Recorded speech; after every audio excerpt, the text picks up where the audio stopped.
afternoon and welcome to another edition of the Chicago 16-inch Softball Hall of Fame. And today it's going to be another special guest and probably our last one for the season, but the last one may be the best one. We got a full house here today, and we're going to be talking to a man who was been a part of this twice. He's no stranger to this, and it's going to be Mike Paulo. But before we bring Mike in and we talk about the career and everything that he's done, because it'll be a lengthy one, I want to take the time always to thank the board and, of course, our president, Paul Rowan, who set aside these last 3 months, this hour between 1:30 and 2 o'clock to bring in these Hall of Famers and, of course, teams that are in the Hall of Fame. And, of course, somebody like Mike Paulo today. And we have a Hall of Fame audience today. We have a lot of people here today. We still have a few seats if somebody's going to be coming here left for this one.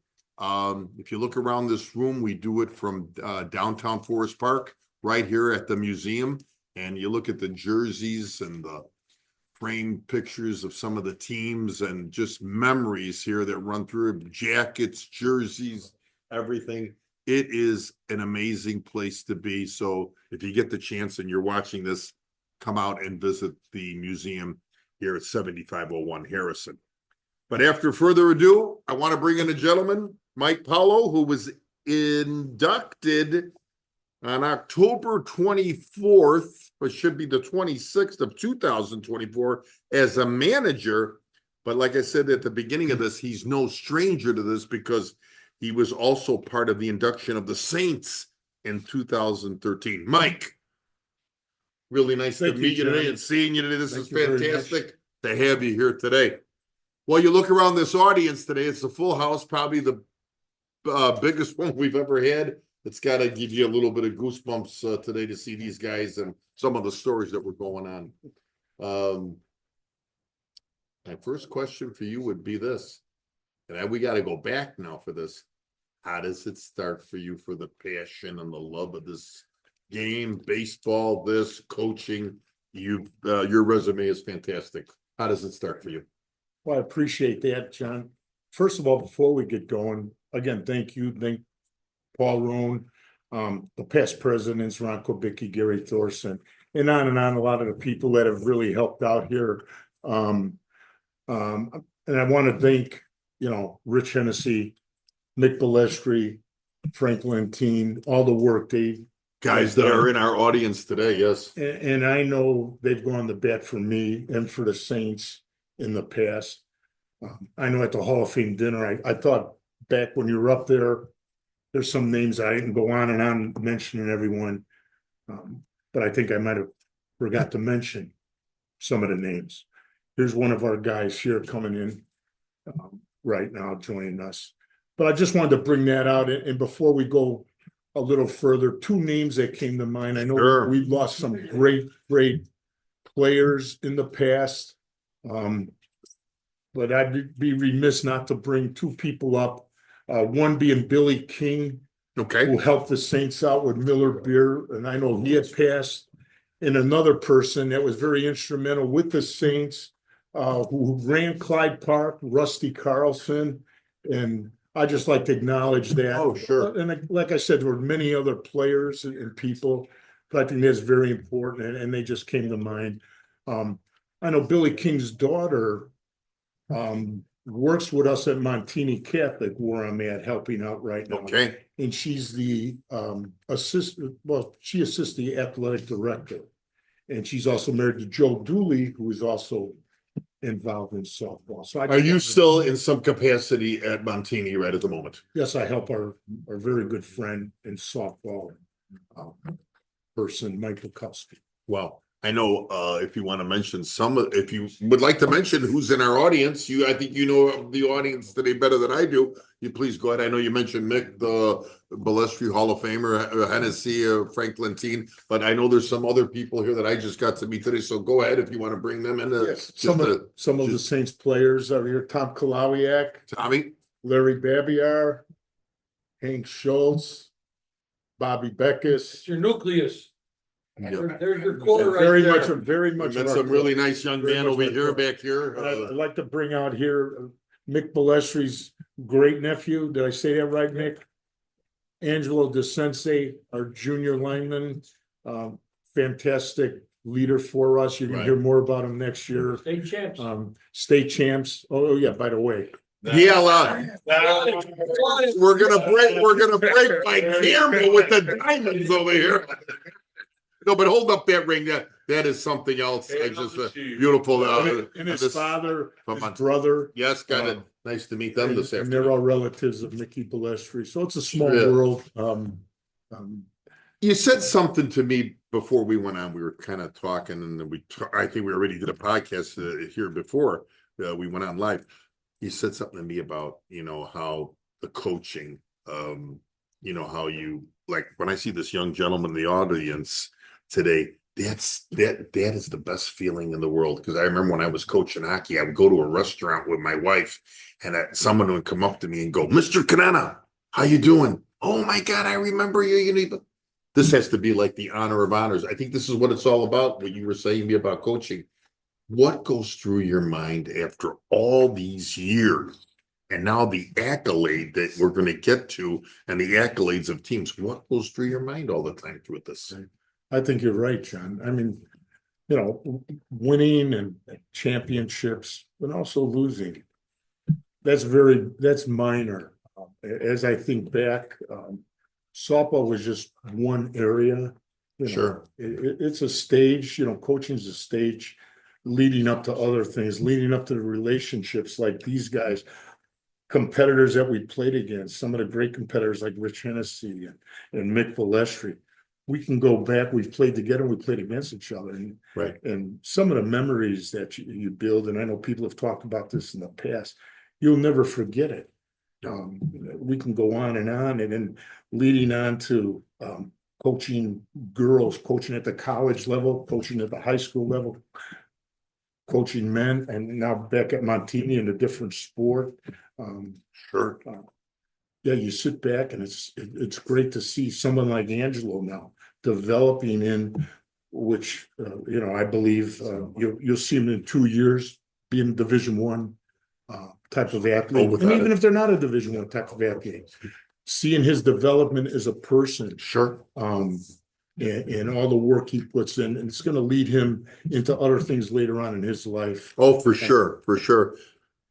Do you remember roughly when it started for you to get involved, to be this, you're a mentor. People are going to look up. That's the feeling I got here when everybody was coming in. You're a mentor. Well, do you remember when it really first starts with you, when you say to yourself, hey, I got this.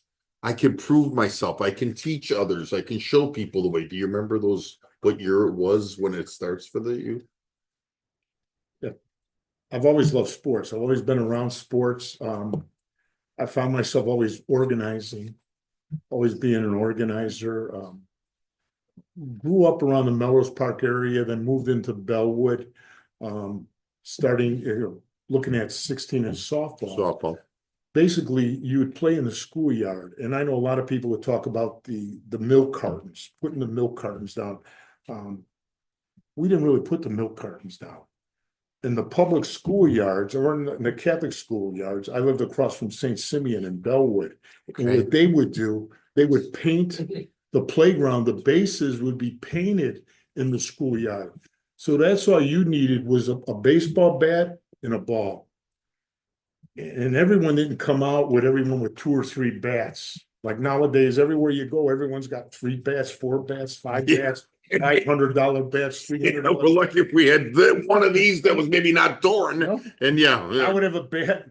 I'd give it to Mickey. The next batter would grab that bat. And you'd always, the sound, and people don't really talk about the sound when you start playing in the schoolyard, is the sound every time people would throw the bat down, that clinging all the time of the bat. You'd hear that bat all the time. And the next guy grabbed the bat and hit. And people weren't worried about what size the bat is. Someone would have a 32-inch bat. Someone, they would get used to maybe using a 34. Well, if the 34 wasn't there, you use a 32. That's how it would start playing on the playground, on the hearth, on the concrete. Right. And I remember that. Also being across from the playground. You were always in a game. And that was in Bellwood. The original asphalt junction. Yes, yes. Right.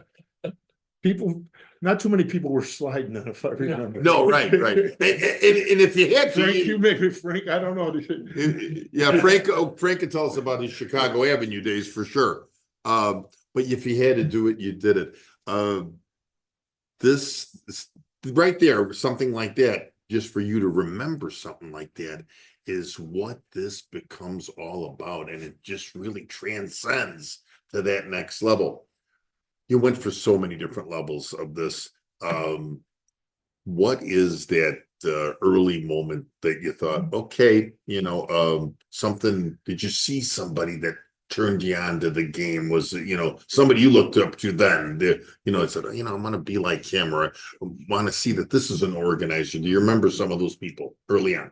Yes. I had a cousin, Tony Pastore, who will turn 80. I know Frank and I were talking about him. He knows Frank Lentine. A cousin of mine played for a team called the Playboys. Okay. The Playboys were sponsored. My dad had a pretty big plumbing company called Pam Corporation. And the Playboys were first sponsored by Pam Corporation. When I was younger, I would go out to the game sometime with my dad and watch this team, the Playboys. Little did I know who they were going to be. Or These are the 70s now we're talking about, yes, right? Yeah. Yes. So I watched this team, the Playboys, and I would watch my cousin on this team, Tony Pastore, play third base. And I would watch, I was a hardball player at the time. I'd watch this game and it seemed fun. That's how it would start. Yeah. And how old were you think back then? Probably 12 years old. Wow. Yeah. 13, somewhere in there, I would think. Watch the game, watch him. And I'd always look up for him. He was also a very good athlete. Sure. He played high school ball. He was a quarterback, and he'd always give me his jerseys, and I'd have multiple jerseys from his football jerseys. Yeah. Playboy jerseys. Playboys are a Hall of Fame team, by the way. Yes. Yeah, they're a Hall of Fame too. They're Is that right? What a first impression that was. Well, that was it. Yeah. And then I hook up with him. I meet a friend of his, a guy named Tim Prodema, who played with Bob Campbell in the Bruins. Okay. A lot of people didn't know that. And I would see this team. Well, years later, we used to play with a good friend of mine, Jim Cahill, and I play with this guy. Tim Prodema takes us aboard, who was an older Bruin. He becomes a pitcher. We play with a guy, Joe Kliss, from the famous Chiefs, who were out of Melrose Park, who had a national championship game. We had a guy named Ronnie Leone from the Big Banjo. These are some teams now. I think back, we're going back, but these were all teams. I started thinking he was our first baseman. I was a young guy and I was a hardball player. So this Tim Prodema tells me, and I was a hardball player. Like our guys here would come up and we're gonna crush the ball. And he said, hey, you're not gonna hit the ball over these guys' head. Right. I said, I'm gonna show you. So many of our Saints guys were that way. Because the Saints were state champs in baseball. They were runners up in football. But my job was to convince them you're not going to hit it over the heads of these great 16-ish players. So he would tell me, you got to learn how to hit the ball the other way. Right. I finally listened to him. It's a, and a great way you brought this up. It's a, and I hear them all the time, talking like Mick and Frank and Rick. It is a thinking man's game. Yes. You're not gonna put it over. You're not gonna pull the ball in the left fielder's head and go forward for four. That was great on your part. Yeah. Right, exactly. I had to learn. I was thick-headed. A lot of our guys were thick-headed. I used to have some of our guys said, "Mike, I hit a good ball." Well, that good ball really was a terrible ball, especially as you went on and played with the mid tournaments, right. Because guys would hit a rope, second and third, they hit a rope at the shortstop. As we all know, catch it, we look over it, the runners are still there. Right. What good ball was that? Yeah, exactly. And I had to convince them we got to hit the ball the other way, knock it down to the second baseman, or you better hit it up and get the runs. Exactly. But it took a while to learn that.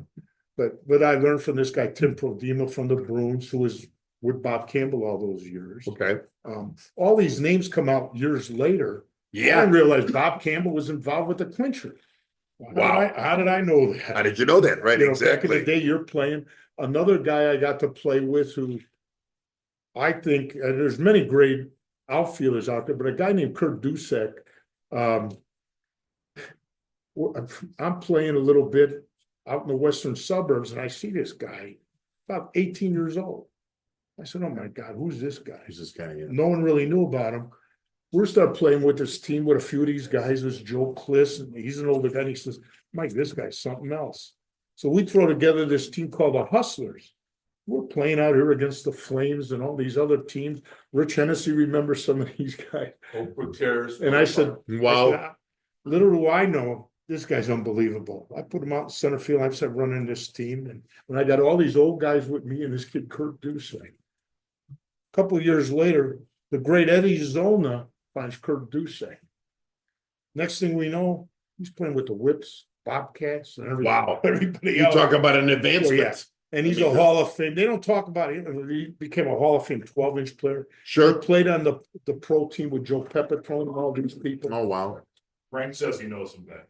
You might have helped discover him. I think did the ex-Cub Gene Heiser play on that team?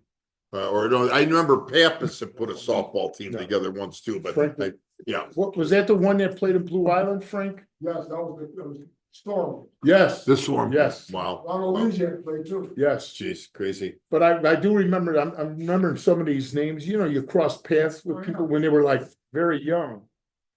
But again, when you're first playing, Sure. you don't know what's gonna happen, it's.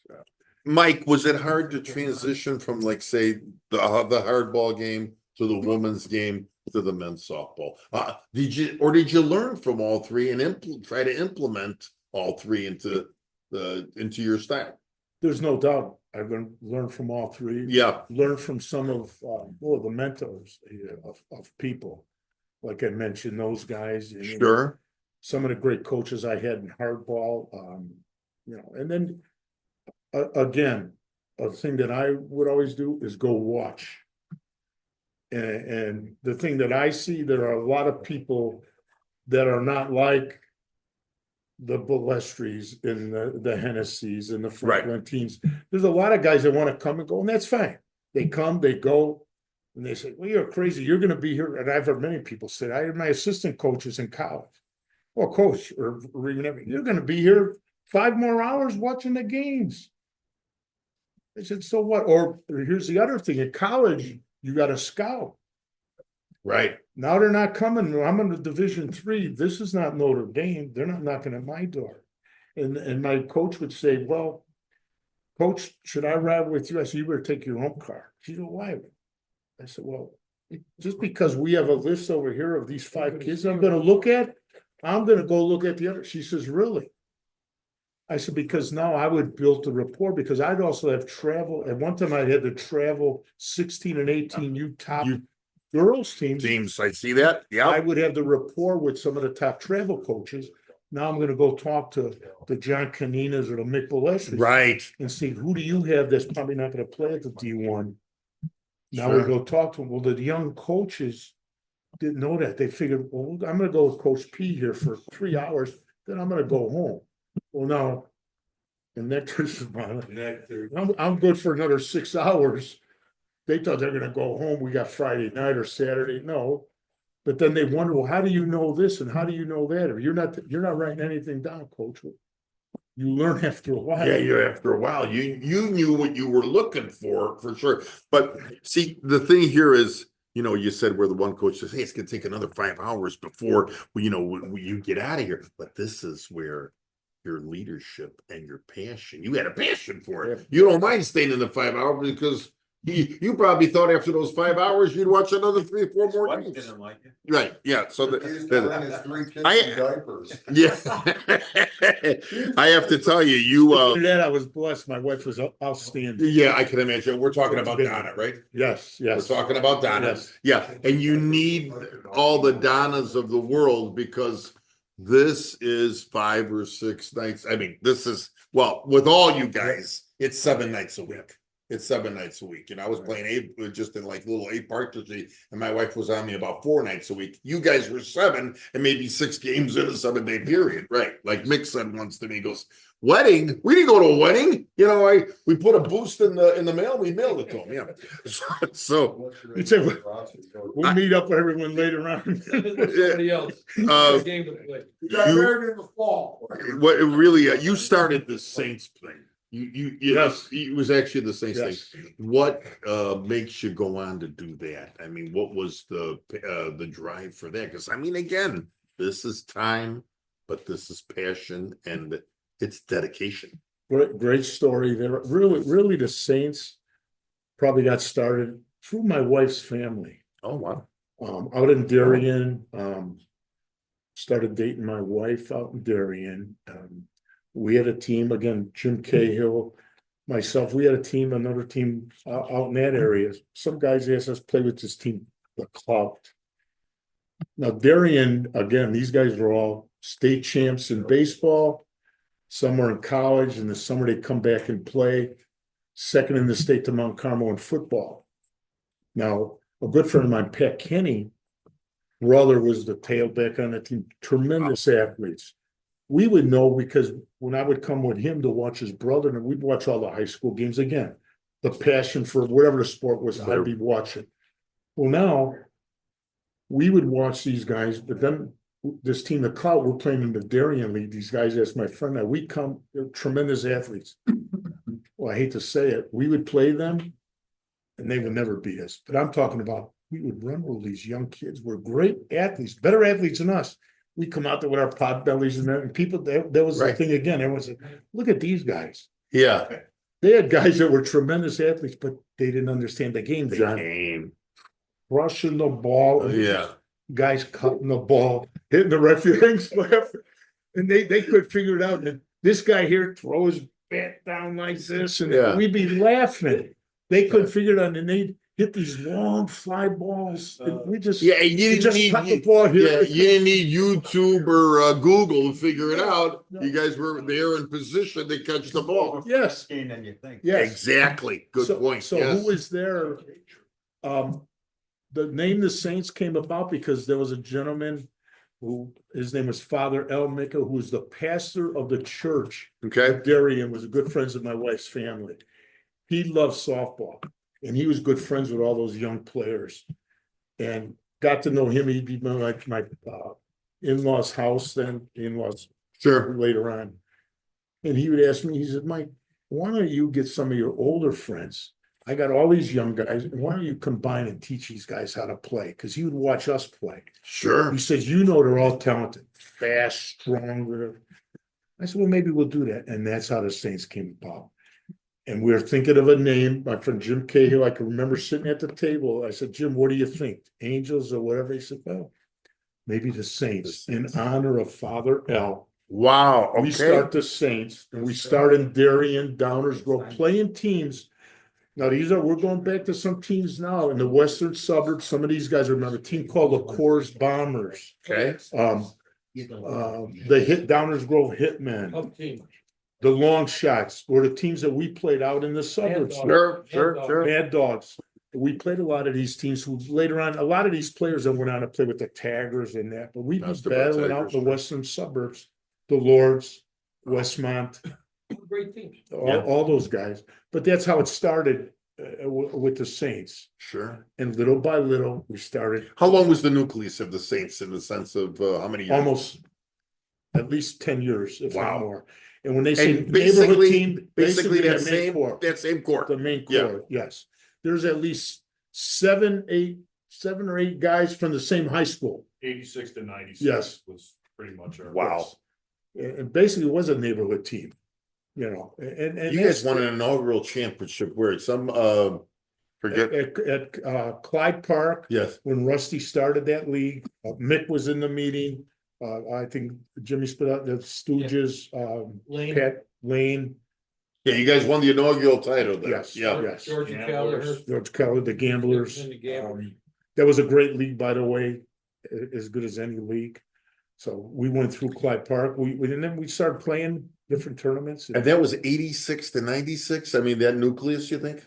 probably maybe a little less than 96, because Right. we were done. And Yeah, I should say the shame of it all, we had a team, and Rich Hennessy said, a very white collar team. Our guys started really accelerating in the business, and they had to travel. right. They weren't really, a lot of them weren't in the Chicagoland area anymore. One of them right now, our shortstop, tremendous athlete, is the senior vice president of the NBA. Holy cow. And he's in Europe at Winkle. All these guys have done very well in their career. And it got to a point where I didn't want to just keep on going on and recreating these teams. Then I got involved in college coaching. Yeah, You you said, were, well, Mike, can't you do? It's not. It's a lot different than even high school We had a coaching. couple mergers, Yeah, gamblers. we did. We 1 year, and Mick was with us. Very good team. We did win a major state. yeah, so safe to say here, I'm gonna just, there's a thing on here, from 89 to 95, you, of course, coached a lot of top teams in softball with the results, Metro champs against the 45s. That was an ASA national second place, ASA A state first place, USSSA A state first place, ASA national second place. That was in 92. In 93, the USSSA major first place, Gamblers Saints combo. Okay. Yes. And then you had the 1994 ASA major second place, Old Style Classic to lettuce. And I get so again, was that Rich Melman's gang? Yes. Yes, Rich That- Melman's That gang. was the old style classic at Grand Park. Wow. Biggest tournament ever. Yeah, incredible. I Yeah. agree with you. I think that tournament was the best tournament. They talk about a lot of new tournaments now. That tournament down there had more people at that old style tournament, Get and over 200 teams in 5 divisions. they put us. We had to go in the major division there. The 1 year, I would say, Tremendous. was tremendous. You know, we just ran out of gas. Yeah, but we had, that might have been one of our big. We played in a lot of those national tournaments. But remember, a lot of the national tournaments then had the mitts on it. Yes. So now the Old Style tournament was like the Forest Park tournament. Right. As great as the Forest Park tournament naturally is always, but all of a sudden this Old Style tournament started, and it was a big celebration. You had Wow. bands 10 years, the playing. biggest tournament. Yes, yes. And I remember we played, as far as maybe one weekend for the Saints, that's when we got red hot. And playing at that major division, I could still remember, like Friday night, we played by the tennis courts, and we played Wally Pecks. I don't know if that's when they were Red Dog or Rabbits. Rabbits. It was a very good Curtis, team. Jeff Berger. Jeff Berger was on that team, All very he was good. on Casino. We have to play that team on Friday night. We beat them. We come Saturday morning, and Bobby Rocha, great team, great coach. Yes. The 45s were just getting started, but a very good team then. And then we have to beat them. Then they sent us Safari Tigers with Randy Lee and Stretch, and then we beat them. Then we go against Hollywood Casino, and then you beat them. Then we come as Splinters, and then you beat them. And then Lost 4-3 to West. Then, yes. Wow. You know, and we come back. In the meantime, Hollywood Casino has to play the Splinters and the losers Talk about the bracket. top 6 teams in the major. Yeah.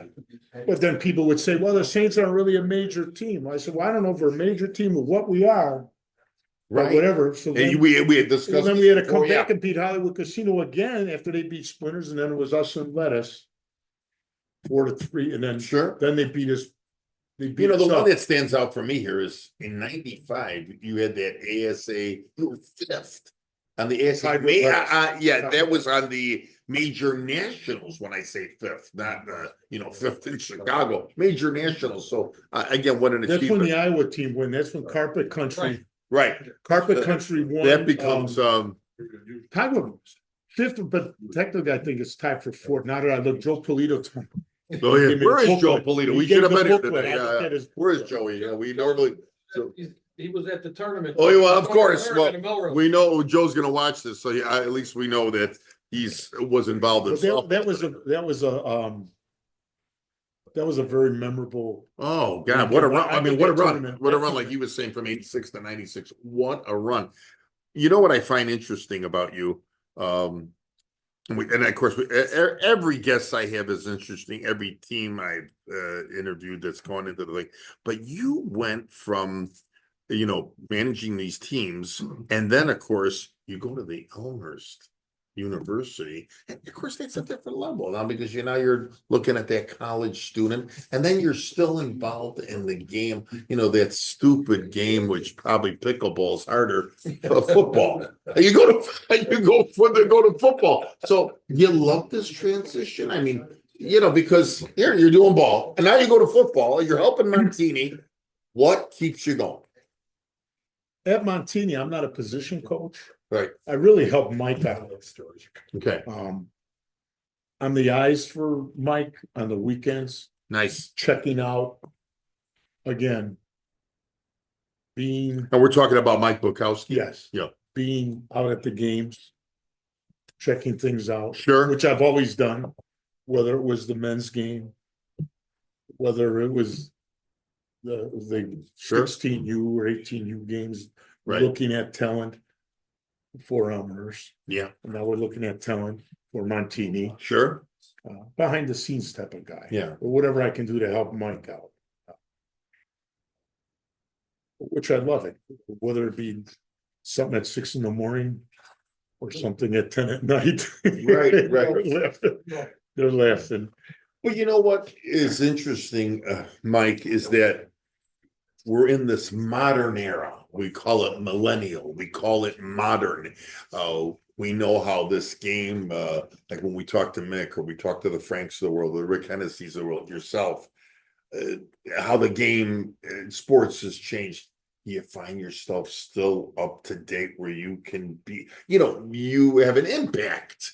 Even at your age or what you see now, you still feel that strong where people are still coming to you and say, hey, Coach Paulo, what do you think? I always love that. Coach Conenna, what do you think? Do you still get that feeling? You get that rush? Is that what keeps you? Oh, yeah, right. Well, I think so. I know even when I talk to Coach Boo, we'll talk over some things. I Sure. think we have the trust from knowing each other about 50 years. Yeah, exactly. And I know some of our guys would know how we can go back and forth back when I used to coach him. Right. The thing I loved about Mike, the thing I loved about all of our guys, they would bring that passion that I had. Sure.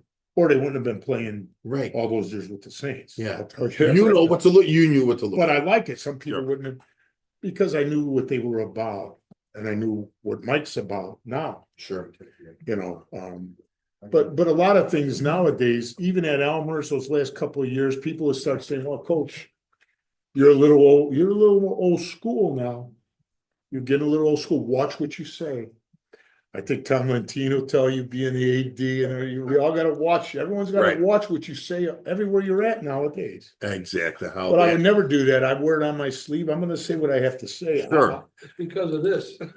Yeah, right, Mick. Well, good analogy. But I also try to be kind, but I'm going to say this. yeah, you say well, yeah, you're gonna say, hey, if you need that kick, we know where. What's changed, of course, now is how the delivery of how any coach appears. Yes. The delivery. The other day, if anybody follows hockey here, I still feel to this day the Chicago Blackhawks should hire a guy like John Tortorella. But John Tortorella cannot act the way he did when he was in Tampa 20 years ago when he won a Stanley Cup. So Absolutely.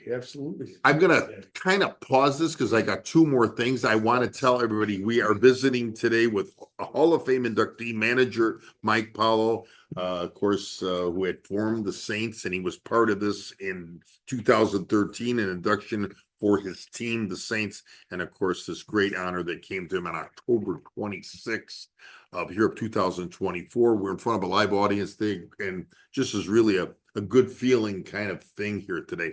But I'm going to put you now on the spot. Okay. So here we go. You've done it all in the sense of Careful what Coach- you wish for. yeah, okay. Yeah, I know this could be a good one, right? You've coached many different sports.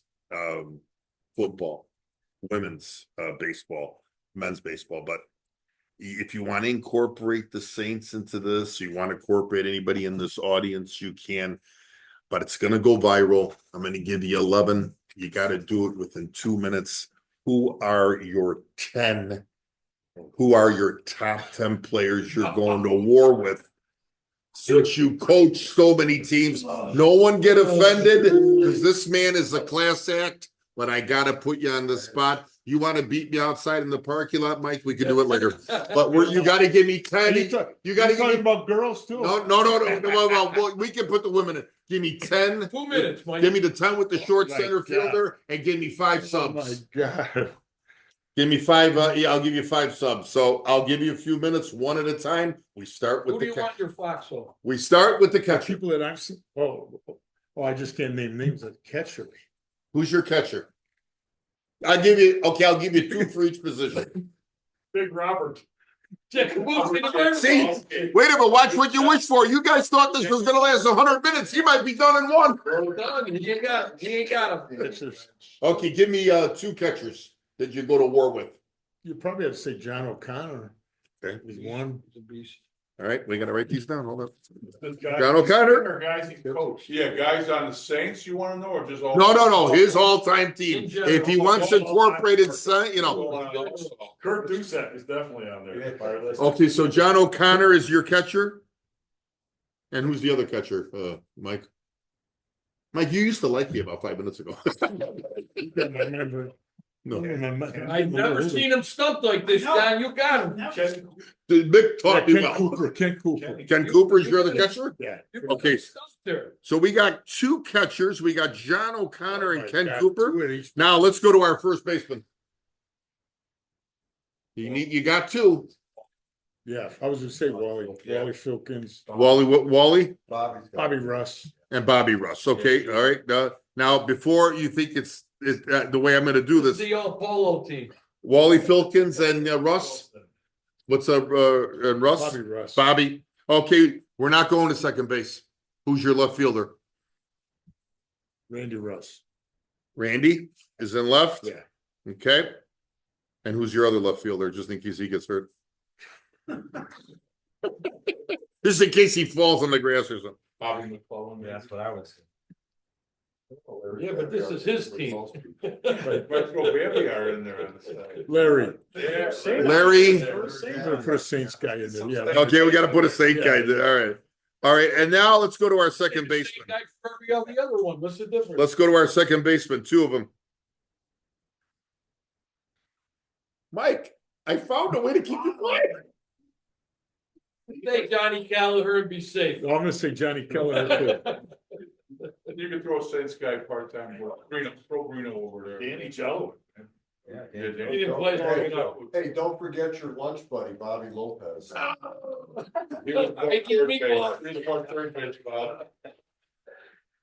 John, you got him. John Keller, and who else? Three muscles, Kelly. Picture him taking. He has never been, somebody timing this, he has never been this quiet in his life I in a am. conversation. Our sponsor's not going to be able to afford this. I go to the next one. Go to the Okay, next one. shortstop. Money. Tucci come right to your head. Keep remember you got one more second baseman, the 2 shortstops. Sorry, Musteri, okay, Quick. Pete Filkins. and Filkins, okay, and now your third baseman.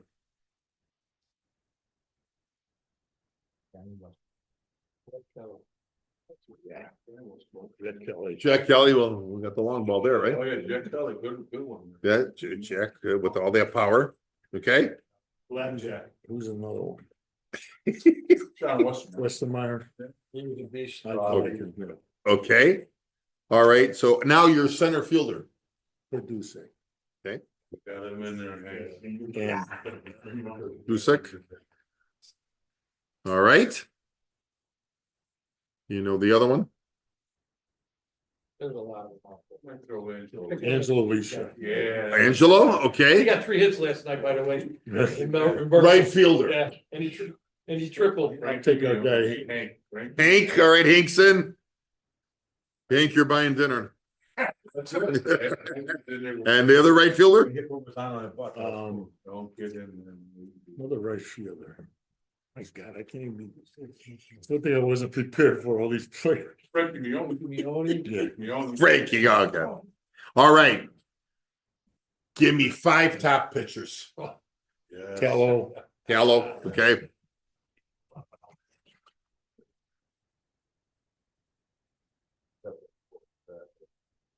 we got Callow, Bischoff, Sitting over there. Mickey. Look that way, there you go, look that way. Both offense and defense. Yes. We got Mick. We got Yes. Mick in there. Okay, Yes. Mick Balestri. Caputo, Yeah, yeah, Pat. Okay. Zeman. Steven, one more. Magic. Ricky. Like this. Oh, yeah, Ricky Ginkard. Did we say short center yet? No, not yet. We still need that backup second baseman Wow. because Kelleher just got hurt. I put short And center. What? That Kelleher got hurt. yeah, Keller got hurt. I still need a second baseman. He just pulled his hand. There you go. He just pulled a hand. I picked Danny Jellowick. For second base. Yeah. Okay, Danny. All right. Now we got 2 short centers and we're done. Ginkars. Okay. That's where he started. Trying to think who wins. Forgetto. And Forgetto. Your guy Sig. Wow. What a lineup this is. This is unbelievable. This is a great lineup. Yeah. We're going Forgetto, the other short center? Jervis. Oh, Yeah. guy you played cards in his garage with. Jervis? Jervis, Jimmy, or not Jimmy Jervis. The other Jervis. Um, Tommy Jervis. Wow. There you go, TJ. Tommy Jervis. TJ. This is a legendary lineup. So Tommy, okay, legendary lineup here. Yeah, this is fantastic. Wow. Yeah, I think this team would win. Well, you think they would all get along? All Hall of Famers, all Hall of Famers. But you got, All right. you got an EH here right here too, Bobby Beckness. Bobby? In that group. Yeah, You gotta get okay. an EH Did we here. do the EA? No, we did not do the Yeah, eight. you So we got gotta Bobby. Bob do the Beckus. Yeah. Okay, Bobby's in there. all right. How many, we have 4 pitchers? You got 38. Yeah, well, you mentioned one. I think I had Tallow, Caputo, Balestri, Zeman. I'll put TK. Okay, He's over there. DK, Gets a he's in nod. our audience. Got All right. 52. Okay, Good everything. now the last thing I want to ask you. I made a promise to somebody here earlier. Your name is not, and I did some research on you. Uh-oh. Your name is not Mike Paulo. Your name is Emo. So how do you get this name Emo? This is worse than the thing. How do you get the name? There you go. Emo, I used to call our guys emo. Sometimes I get so frustrated coaching. And what was it for? I called him I Emo. would just call him, I would say, hey, let's go emo or something like that. Like I would say to my hockey players, Yes. let's go Scooby-Doo. Yeah, Yeah. You know, being Italian, you come up with all kinds of names. So I would tell these guys, let's go emo. They'd be complaining about some crazy thing. In the meantime, I'd have my twin daughters and, you know, you're watching them and trying to get these guys. Hey, emo, you have nothing to worry about. Tie your shoes and let's go. Emo. And they go, oh my God. Rick, I told you we'd got Some of him. these Yeah. guys. Yeah. They all know. Carabino. Listen, Mike, I gotta tell you, today was, we could be here a couple more hours. Mick had warned me, Rick had warned, but you know what? This was just the passion and everything. What happened on October 24th was well deserved, and I want to really thank you for coming to the hall. I wish Paul could have been here for this one, our president, Paul Rowan, the board members that are here. This is just exciting, and I love this one to be our last one for this year. But congratulations, Thank you and so great much. meeting. Thank you very Great meeting. Great meeting. All right, everyone, it looks like it concludes our season for this year. We'll probably be back. When is it, Mick, in September? Frank, in September? The dinner's in October. Yeah, so probably after that, yeah. We'll be back at the hall. We might have some special things where we're gonna do maybe some round tables where some Hall of Fame members are gonna be back, Paul had mentioned, but we're still to talk about it. But again, we have visited today with Mike Paulo, inducted as a manager, inducted with his team back in 2013, the Saints. Another great afternoon at the hall. Have a great summer. and we'll see you soon.